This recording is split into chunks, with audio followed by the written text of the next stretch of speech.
अल्हम्दुलिल्लाहि रब्बिल आलमीन वस्सलातु वस्सलामु अला सय्यिदिल मुरसलीन अम्मा बाद क़ाल रसूलुल्लाह सल्लल्लाहु अलैहि वसल्लम ला दरर वला दिरार सदक़ रसूलुल्लाह सल्लल्लाहु ताला अलैहि वसल्लम। ये हदीस मुबारका हज़रत अबू सईद खुदरी रज़ियल्लाहु ताला अन्हु से रवायत है और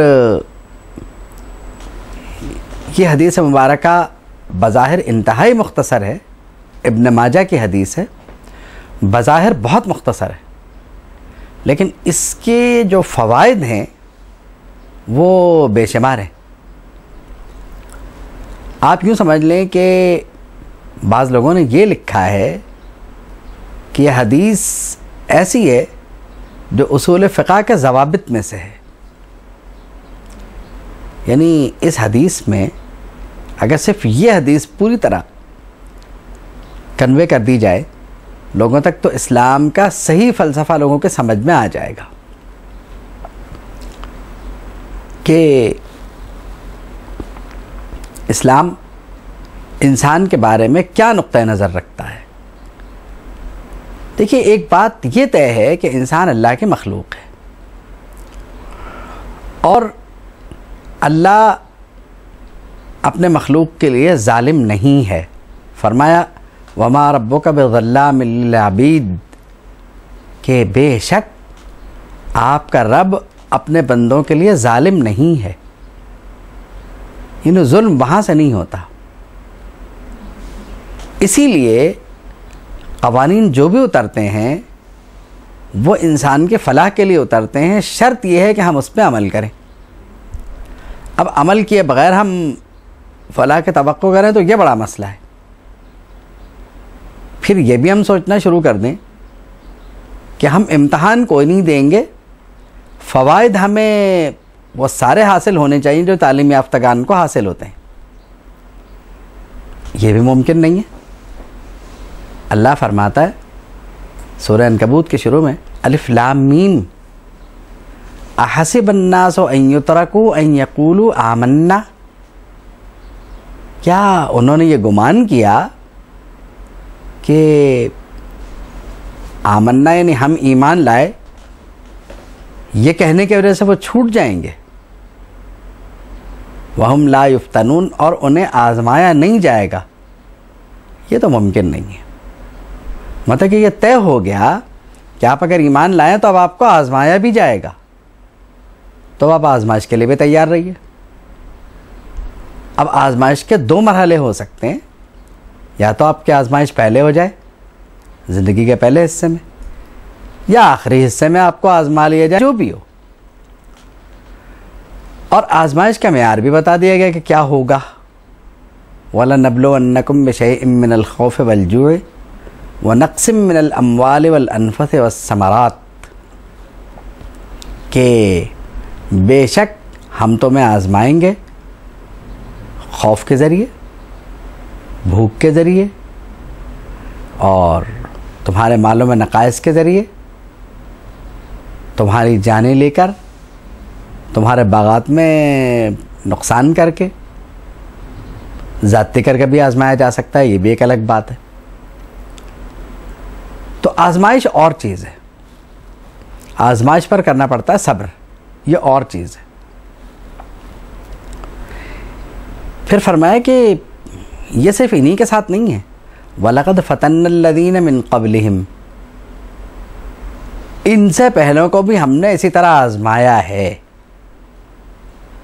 तो मोमिन हालत ईमान में आजमाया जाता है, ये भी तय हो गया। लेकिन जो हमारी मौजूदा हदीस मुबारका है ये दरअसल जिस बात की तरफ इशारा कर रही है वो इंसानी ज़िंदगी के उमूमी हालात हैं कि बुनियादी हुकूक़ में, यानी जो माशरती ज़िंदगी है इंसान की, तो उसमें किसी को यानी नुकसान नहीं पहुंचाया जाएगा। ला ज़रर, ना आपको तकलीफ़ हो ना दूसरे को आप तकलीफ़ दें। मतलब एक उसूल तय कर दिया गया है ये। इसी हदीस को बुनियाद बनाकर आप पूरा फ़लसफ़ा ज़िंदगी समझ सकते हैं और लोगों को समझा भी सकते हैं। मैं पहले एक बुनियादी बात कर दूं इस सिलसिले में कि इस्लाम का मुताला किए बग़ैर उस पर तबसरा करना बिल्कुल गलत है। इस्लाम एक मुकम्मल दीन है और कोई दीन अपने मानने वालों को ये तरगीब नहीं देगा कि वो दूसरों पर जुल्म करें। सबसे पहली बात तो यही है, वमा रब्बुका बिज़ल्लामिल लिल अबीद, कि बेशक आपका परवरदिगार अपने बंदों पर जुल्म नहीं करता।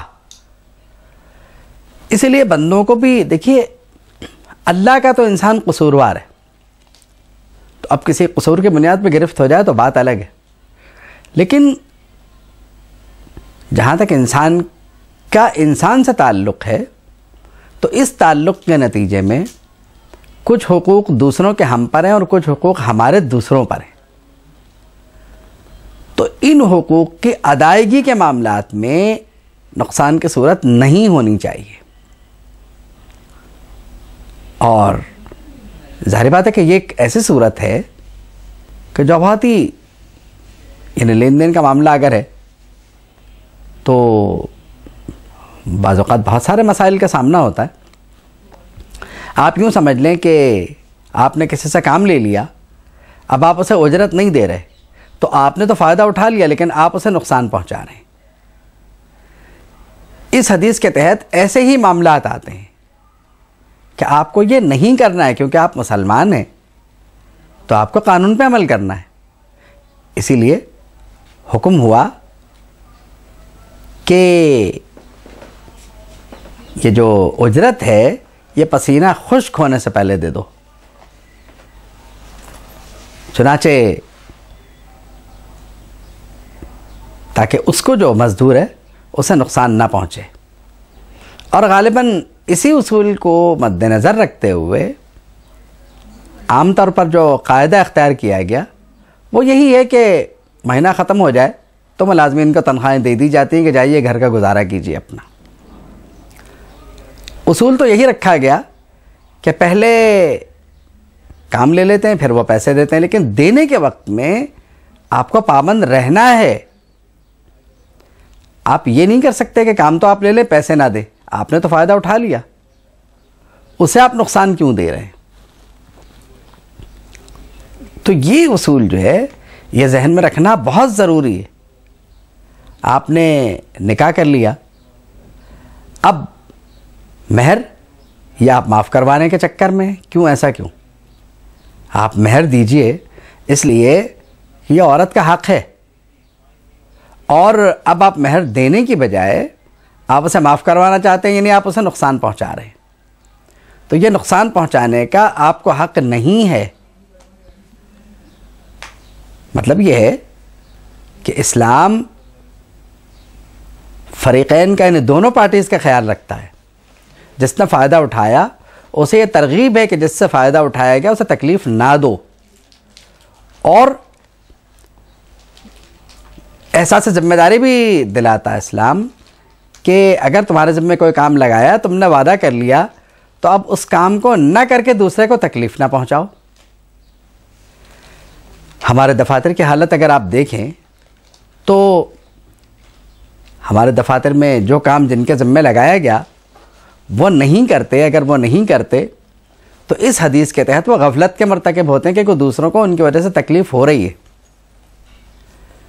तो अब आप अंदाज़ा करें कि जो मज़हब अपने मानने वालों को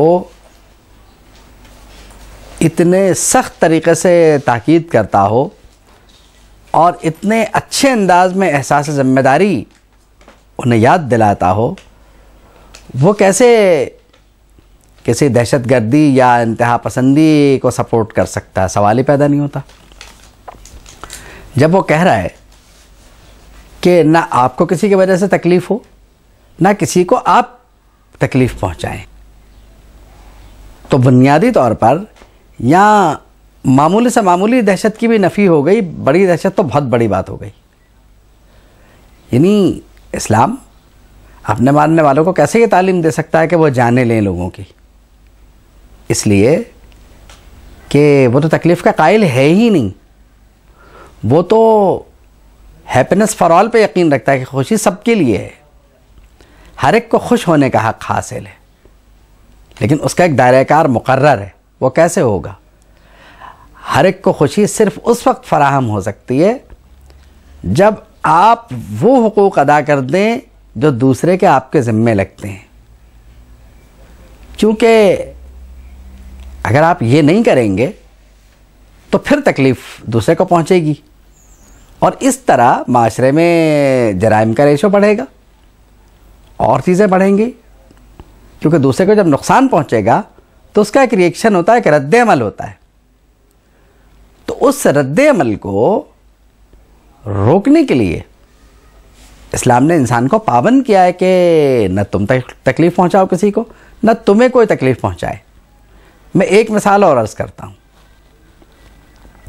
कि माँ जो बच्चे को दूध पिलाती है तो ठीक है, वो 2 साल दूध तो पिलाएगी, लेकिन फरमाया कि ला तुदार्रा वालिदतुम बिवलदिहा, औलाद की वजह से माँ पर कोई जुल्म नहीं होगा। यानी अगर वो नहीं पिलाना चाह रही तो नहीं पिलाए।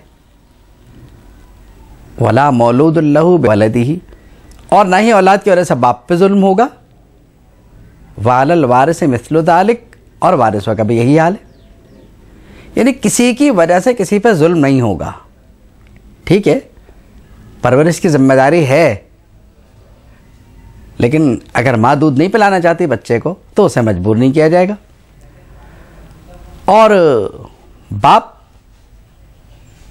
का मामला भी यही है कि बाप अगर नहीं पिलवाना चाहता, क्योंकि जो मुतालबा वो कर रही है पैसे का, फ़र्ज़ कर लें अगर उसका मुतालबा ये है कि मैं पैसे लूँगी और पैसे वो माहाना इतने ज़्यादा मांग रही है कि बाप के बस से बाहर है, तो अब बच्चे की वजह से बाप को भी नुकसान नहीं पहुँचाया जाएगा। यानी एक एतदाल का रास्ता फिर भी रहेगा। ये मामलात आम तौर पर उस वक्त देखने में आते हैं जब तलाक हो जाए, लेकिन उमूमी ज़िंदगी में भी यानी अगर ऐसे मामलात हो जाएं तो इसमें किसी को किसी से नुकसान नहीं होगा। तो आम तौर पर यह होता है कि तलाक के बाद बच्चा, छोटा बच्चा, वो माँ के पास होता है, तो वहाँ से बच्चे के खर्चे के लिए डिमांड होती है। दूध पिलाने के पैसे भी अलग से वो लेना चाहती है, जो भी है, लेकिन एक मुनासिब अखराजात का बोझ तो उस पर ज़रूर डाला जाएगा। लेकिन ये नहीं कि दूध पिलाने के 5,000 रुपये, फलां के 5,000 रुपये, पता चला कि पूरी तनख्वाह जो है वो बच्चे की माँ ही ले गई और इसके पास कुछ नहीं बचा। ये ज़ाहिर बात है कि बच्चे की वजह से बाप को ब्लैकमेल करके उसे नुकसान पहुंचाया गया। ये ला ज़रारा वला दिरार के ज़िम्न में आती है बात। अब यानी ये देखिए आप, ला तुदार्रा वालिदतुम बिवलदिहा वला मौलूदुन लहू बिवलदिही, यानी बेटे की वजह से, बच्चे की वजह से माँ को नुकसान नहीं पहुँचाएंगे, और मौलूदुन लहू यानी जिसके लिए बच्चा पैदा हो, वालिद, उसे भी कोई नुकसान नहीं पहुँचाया जाएगा, क्योंकि खर्च तो बाप को ही देना है ना। वालल वारिस मिस्लु ज़ालिक, वरसा का भी वही हाल है। यानी बाप अगर नहीं है तो अब चचा, ताया वगैरह जो भी मौजूद हैं तो उनके साथ भी यही सूरत हाल है। यानी ऐसे सूरत में जो बच्चे की माँ है वो इन वरसा पर गैर ज़रूरी बोझ नहीं डालेगी, ये नुकसान नहीं पहुँचाएगी। अब ये भी आप देखिए कि इस्लाम ने इंसान की बाज़ मकामात पर पसंद का भी ख्याल रखा है। यानी अक्सर ऐसा होता है हमारी सोसाइटी में, ये भी देखने में आया कि एक औरत ने तलाक ली, उसने दूसरा निकाह किया, फिर तलाक लेकर वो पहले शौहर के यहाँ जाने पर तैयार हो गई कि मैं तो इससे निकाह करूँगी। तो घर वाले उमूमन ऐसे मामलात में मुखालफत करते हैं। देखिए, ये हो सकता है कि पहले वाली गलतफहमी दूर हो गई हो, अब उनके सही रहने के इम्कानात हों तो उनको ऐसा करने दीजिए। कुरान फरमाता है वला तुमसिकूहुन्ना दिरारन लितातदू, कि उनको जो है वो तकलीफ़ पहुंचाने की गरज से खामखा रोक के मत रखो। अगर वो कर रही हैं तो करने दो। पूरी आयत करीमा का मुताला जो है वो हमें बहुत कुछ बता सकता है। वला तुमसिकूहुन्ना दिरारन, उनको तकलीफ़ पहुंचाने की गरज से ना रोको। और इसी आयत करीमा से और फ़वाइद भी उठाए जा सकते हैं जिससे औरत को नुकसान ना पहुँचे। तो औरत के हुकूक़ का कुरान मजीद ने तो इतना ख्याल रखा है कि जहाँ जहाँ उसे नुकसानात पहुँचने के इम्कानात थे वो दरवाजे तक बंद कर दिए उसने। फिर अब हम कौन से हुकूक़ दिला रहे हैं उसे? तो बात यह है कि कुरान मजीद का और सुन्नत नबवी का इंतहाई गौर से मुताला ज़रूरी है। यानी अगर हम कोई हीला भी तलाश करें उसे नुकसान पहुंचाने का, तो कुरान मजीद वो दरवाज़ा बंद कर देता है।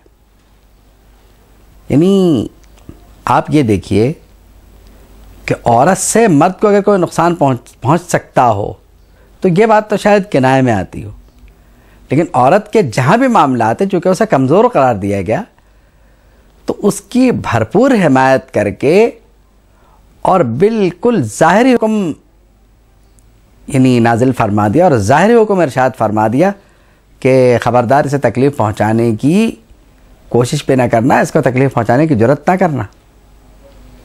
मतलब ये कि उसे अल्लाह और उसके रसूल की जानिब से तहफ़्फ़ुज़ हासिल है। व आखिर दावाना अनिल हम्दुलिल्लाहि रब्बिल आलमीन।